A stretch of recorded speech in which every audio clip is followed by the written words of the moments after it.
las apneas en más de un 90% se pierde toda la señal respiratoria, y hay otro caso que son las hipopneas, que ya es un poquito más leve, pero que la señal respiratoria también se pierde un 30 o 90%. Entonces son paradas respiratorias que se producen durante el sueño, sobre todo en pacientes que roncan por obstrucción de las vías aéreas superiores a nivel de la faringe y la laringe, y que posteriormente van a producir un colapso a nivel del pulmón que va a permitir que se produzcan desaturaciones, baja saturación, en concentración de oxígeno en el organismo, que van a producir despertares, que van a producir también aumento de la frecuencia cardíaca. Consecuentemente, y esa hipoxemia va a producir trastornos neurofisiológicos importantes, y entonces eso es lo que es una apnea del sueño. Son paradas respiratorias que producen trastornos neurofisiológicos y trastornos cardiorrespiratorios que se traducen en daños importantes en la arquitectura del sueño, sobre todo en lo que tiene que ver ya con la sintomatología diurna de los pacientes, que está encabezada por la somnolencia excesiva diurna, y que justamente le acompañan un número de comorbilidades, sobre todo en términos cardíacos. Usted empezó a transitar el camino. Me gustaría que nos dijera cómo se dividen las apneas obstructivas del sueño. Bien, una apnea obstructiva, hay apneas centrales, empecé a transitar el camino, hay apneas y hay hipopnea. Apnea es cuando la señal se va, dije, más de un 90%, totalmente el paciente se paraliza, pero entonces cuando es obstructiva el paciente, la señal se pierde, pero el paciente tiene movimientos tóracos abdominales con el objetivo de mantenerse despierto, y entonces, o que lo despiertan, la parada respiratoria despiertan al paciente en las apneas obstructivas. Entonces el paciente, cuando se cierra la vía respiratoria superior, lo que hace es que empieza a buscar, tratando de buscar aire, y tiene muchas veces despertares ligeros que le producen movimientos tóracos abdominales que se señalan en los parámetros propios de la polisomnografía, el estudio gold estándar para los estudios del sueño. Y esas apneas, hay otras apneas que son las centrales, que es cuando la señal respiratoria se pierde por completo y el paciente no hace ningún tipo de señal, ni siquiera hace movimientos tórax abdominales, o sea, no se registran movimientos tórax abdominales, entonces la señal se pierde completamente. Esos daños de apneas centrales, cuando son muchos peores y más riesgosos para el paciente, porque se está perdiendo la señal a nivel cerebral. Entonces a nivel de bulbo raquídeo, tallo cerebral, y entonces son mucho más riesgosas para esos pacientes, las apneas centrales, que muchas veces hacen lo que llaman respiraciones periódicas, y te hacen un chain stop, como dicen, que te hacen respiraciones creciendo y decreciendo rápido, y que se paran, vuelven, y a veces en 20, te duran 30, 40 segundos en eso, y en menos de 2 minutos, 3 minutos te han hecho tres episodios de eso, que es lo que llamamos respiraciones periódicas, que son de alto riesgo. Entonces ahí están las centrales por un lado, y por el otro lado están las obstructivas. ¿Cuáles son los métodos que tenemos a mano para calificar y diagnosticar las apneas obstructivas del sueño? Bueno, el mejor método, el método único es, nosotros tenemos lo que se llaman poligrafía respiratoria, que es mucho más barato, menos complejo, el paciente se le puede hacer en la casa, el médico leer los resultados al otro día, es tipo un Holter. Esa es la apnea Lean, que se miden las paradas, los ronquidos, el número de ronquidos, se miden las paradas respiratorias que el paciente tuvo, tanto parciales como totales, apnea o hipopnea, y también se mide la desaturación de oxígeno, la baja de oxígeno en el organismo. Esa es la poligrafía respiratoria. Ya la parte más compleja son las polisomnografías, que necesitamos ingresar al paciente, hacerle un estudio completo donde se miden 11 canales, 11 parámetros. Ahí medimos todas las ondas cerebrales a 4 niveles, los tipos de despertares que el paciente tiene, o sea, las 4 etapas del sueño se miden ahí.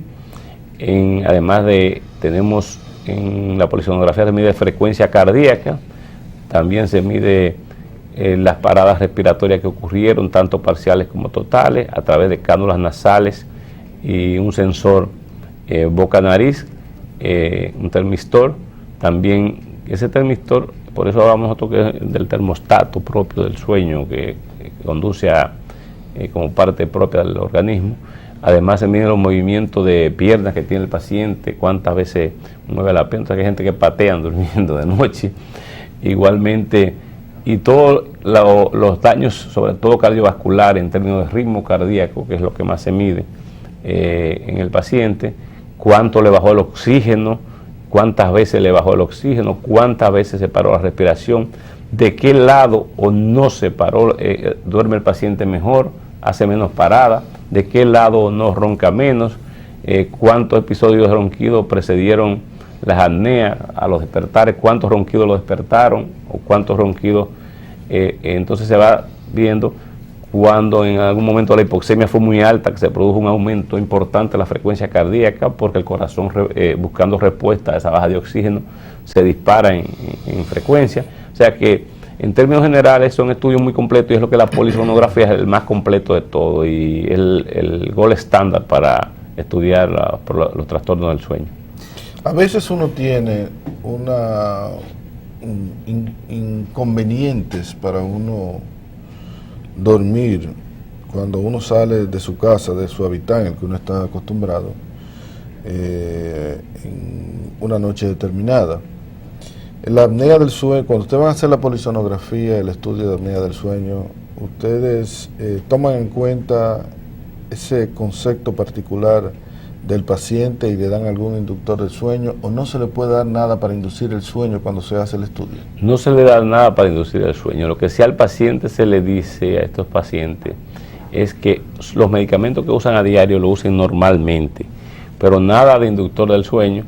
Lo ideal es que el paciente llegue, lo que sí le quitamos todo lo que activa el sistema nervioso en términos de cafeína, que no pueden tomar después, que quizás lo tomaron en la mañana, no lo tomen más, que no duerman siesta en la tarde ese día, que no tomen Coca-Cola, por decir una marca, que no tomen, o sea, esos activantes que mantienen despierto a la gente. O sea, quitan todos los estimulantes, cafeína, guaraná, taurina, toda esa bebida tienen que quitar. Todas se quitan. Entonces el paciente llega normalmente, como son pacientes que tienen trastornos del sueño serios, normalmente tienden a dormirse.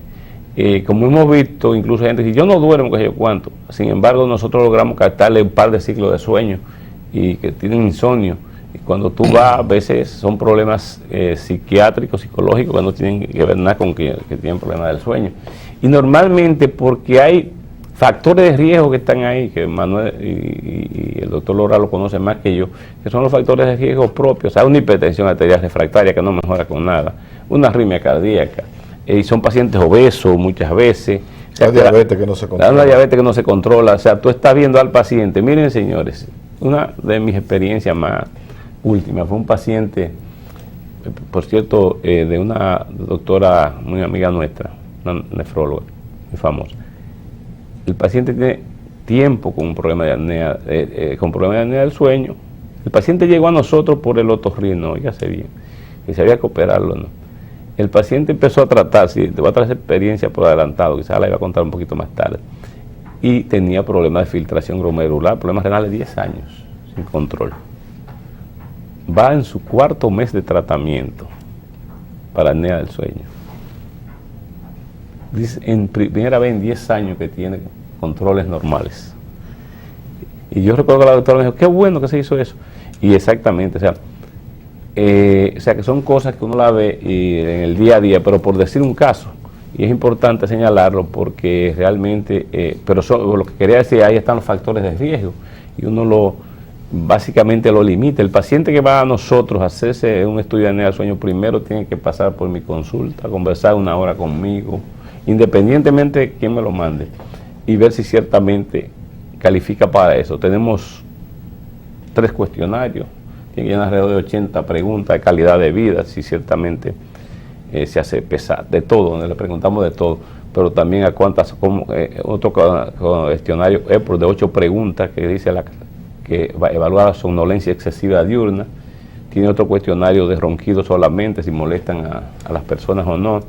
Entonces, tengo contestando alrededor de 80 preguntas, entonces tiene otro cuestionario, ya la parte del examen físico, que tiene que ver mucho, porque hay pacientes que son típicos en términos clásicos de que pueden sufrir apnea del sueño por el fenotipo que tienen. Entonces ese tipo de pacientes también lo analizamos, lo introducimos en un concepto que nosotros llamamos, ahí usamos también, aparte de usar el índice EPOR, usamos el índice SACS, que tiene que ver con la circunferencia de cuello, que esa circunferencia de cuello tiene que ver muchísimo con la grasa pericervical, etcétera, que va a producir mayor posibilidad de apnea del sueño, que juntamente con eso, entonces le hacemos una sumatoria. Ronca usted, entonces ese ronquido dentro del historial clínico se suma con 3 puntos. Sumamos con 3 puntos si la esposa o el compañero de cama lo ha visto con apnea presenciada, o sea que se para la respiración, y le sumamos 4 puntos si el paciente es hipertenso. Y si tiene comorbilidad como diabética, todavía valoramos diabetes no controlada, igual que insuficiencia cardíaca no controlada, que se descompensan frecuentemente. Un paciente diabético se inyecta todos los días su insulina y que independientemente de eso amanece con que tiene una buena dieta y que independientemente de eso amanece con la glicemia en 400, pues lo más probable que haya que seguirlo valorando. Es interesantísimo esto y yo pienso que hay que seguir estudiando sobre el asunto del sueño. Y me llamaba la atención ayer 2 estudiantes, me llamaron anteayer, se me aparecieron ayer. Oye, qué interesante, que ya no vamos a hacer tesis de POC, digo yo, porque llegan 4, para hacer tesis de enfermedad pulmonar obstructiva crónica, 4 para que los asesores, 4 grupos todos los años. Ayer llegó el primer grupo de apnea del sueño, digo, mire, ustedes van a llegar lejos en esto, porque está tan fácil, porque nosotros recopilamos datos diarios de los pacientes y lo tenemos ahí, y va a ser muy interesante, nos va a servir de mucho a todos los médicos, porque pienso que me llamó mucho la atención, y ya las muchachitas fueron ayer, dicen, 10 minutos, profesor, anoche casi.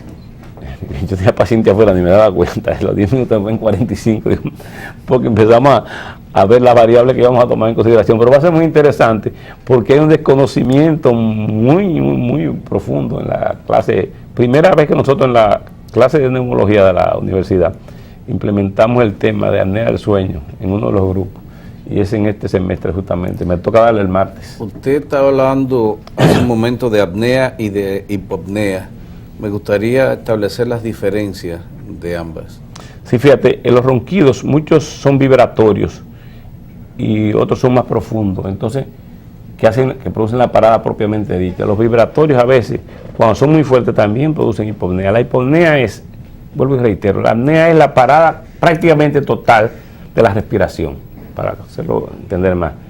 La hipopnea es más ligera, el paciente se le para la respiración de un 30 a un 90%, el concepto en los gráficos, pero no solamente eso, cuando tú ves el gráfico que la respiración baja un poco el nivel de respiración, o sea, no se cierra completamente la vía aérea superior en la hipopnea, pero entonces por eso no hay un colapso total, pero sin embargo el oxígeno baja, cuando el oxígeno logra bajar de 3 a 4%, coincidiendo con una respiración que se paralizó, entonces una hipopnea. En la apnea el oxígeno baja totalmente y las desaturaciones se producen frecuentemente. O sea, eso de tener una desaturación de 40 veces por hora es una cosa tremenda, o sea, en una hora, o sea, que se produce muchísimas veces. Coger en 4 horas en un total de 150 desaturaciones, que normalmente bajan de 95 a 91, pues la contabilizamos esa también, pero para nosotros cuando hablamos de hipoxemia real ya en el paciente, cuando hablamos de un paciente hipoxémico durmiendo, que bajó de 90 la saturación, pero lo importante es eso, o sea, las desaturaciones que se producen acompañadas de reducción del flujo respiratorio de un 30 a un 90%, entonces son hipopneas. Las apneas son totales, o sea, son obstrucciones totales que el paciente, y ahí baja la saturación casi siempre. ¿Cuáles patologías o comorbilidades son causadas por la apnea del sueño obstructiva? Yo creo que he mencionado algunas, pero la voy a repetir porque es importante que la gente tenga... Insistir en eso. Miren, los pacientes con apnea del sueño, le voy a empezar por una que es importante. Ese estrés oxidativo que causa problemas en la memoria, que está haciendo estrago en la población de más de 65 años, tiene que ver mucho con los ronquidos y las paradas respiratorias, es el Alzheimer. Hablamos anteriormente el problema del cáncer, la supervivencia en el cáncer, que se reduce cuando el paciente tiene apnea del sueño. Hablamos de la probabilidad de presentar cáncer también más fácil en pacientes por el estrés oxidativo. Es una lucha del cuerpo roncando para pasar oxígeno durante toda la noche, y entonces eso produce un estrés oxidativo importante. Pero la más importante de todas son las arritmias cardíacas, arritmias fatales incluso. Esa es la más importante de todas, que se amaneció muerto, que estaba durmiendo, roncaba mucho. Lo más probable es que es una arritmia cardíaca o un infarto, por esa misma arritmia lo infartó posiblemente. Los pacientes que tienen insuficiencia cardíaca moderada y que le empieza a progresar rápidamente y que tienen apnea del sueño, se desarrolla mucho más rápido y sobre todo se descompensa con más frecuencia. Por más medicamentos que los cardiólogos le den, tienen más descompensación. Hay unos pacientes que tienen hipertensión arterial y que usan 3 medicamentos para hipertensión arterial. Usan un ARA2, usan, en términos de losartán de eso, usan un diurético, una hidroclorotiazida, usan una amlodipina, o sea, y tuve que 5 la presión alta, usan catapresán por último, y la presión sigue alta, y son roncadores, probablemente hay que enfocarse hacia allá. Nosotros hemos tenido pacientes que le tomamos la presión alta cuando le vamos a poner los equipos sensores. Cuando le tomamos la presión en la mañana, que han estado ya con el tratamiento, espectacular. El otro día tuve una paciente, 400 de glicemia al acostarse, ya se había puesto la insulina, bueno, y entonces, y en la mañana por igual, ese mismo día me decía ella, cuando le pusimos tratamiento, hicimos el estudio posterior, son 4 horas de estudio y 4 de tratamiento. Cuando terminó con el tratamiento, paciente 110 de glicemia. O sea, los cambios son espectaculares, sin haberse puesto la insulina. O sea, los cambios son espectaculares, pero no solamente eso. Paciente con uno que es importante para los hombres, disfunción eréctil y apatía sexual. Si es mujer, normalmente la apatía sexual acompaña cuando ronca muchísimo. Si es hombre, disfunción eréctil. 67% de los hombres que tienen disfunción eréctil tienen apnea del sueño. Y 66% de los hombres con apnea del sueño tienen disfunción eréctil. Es alto el promedio. O sea, es altísimo. Porque hay una desoxigenación importante en el organismo. Y si los miembros genitales pues están en la parte más periférica, la desoxigenación es mucho mayor. O sea, para que ustedes hagan una relación de lo difícil que es esa situación, problema de tiroides asociado a apnea del sueño, problema asma, apnea del sueño, empeora la situación, los controles en el asma son peores, los despertares de por sí los medicamentos del asma te despiertan a veces, y si tú tienes apnea del sueño, te va a despertar más. Si tú no tienes una buena broncodilatación antes de acostarte y tienes apnea del sueño, es terrible, va a tener una noche terrible de desaturación, es terrible, o sea, daños importantes a nivel cardiovascular con esa hipoxemia. Daños importantes a nivel cerebral con esa hipoxemia, o sea que los daños son enormes. Estas cosas de apnea del sueño hay que empezar a ver más allá, más profundo.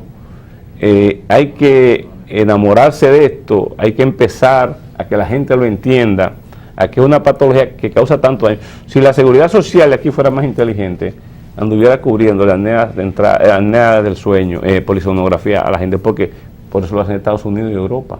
Porque es mucho más lo que se ahorran el 66%, o sea, gastarían nada más el 33% de lo que gastan en unidades de cuidados intensivos con los derrames cerebrales por hipertensión arterial no controlada, o sea, los problemas de ingreso, de descompensación cardíaca y de descompensación de enfermedad pulmonar obstructiva crónica, que es un gran problema. Entonces yo pienso que por ahí el enfoque debe ser, tanto la seguridad social, de la población en general, pensar en esto, y sobre todo importante las autoridades de salud ir pensando en que esto es un gran problema que tenemos. En República Dominicana tenemos más de 1 millón de personas con apnea del sueño. Entonces yo pienso que tenemos que estar en el día a día, y sobre todo voy a hacer un llamado desde aquí, desde este programa que yo sé que se ve en todas partes, en muchas partes, muchos médicos los vemos, porque yo me incluyo, siempre aprendo muchísimo de aquí, es a la clase médica nacional, que pensemos que el problema de apnea del sueño arrastra un sinnúmero de patologías, sobre todo en edad adulta, porque yo digo en edad adulta Pero en edad juvenil también, yo puedo señalar, los niños con adenoides y eso son un problema serio. Hay países donde ahora se le hace una poligrafía para ver cuál ha sido la variación y después a los 6 meses se le hace al niño otra vez después de operado para ver cuál ha sido la variación de los trastornos del sueño. Pero hay otra patología que no se le hace y que la gente que va a cirugía bariátrica por obesidad mórbida, no se le hace polisonografía ni antes ni después.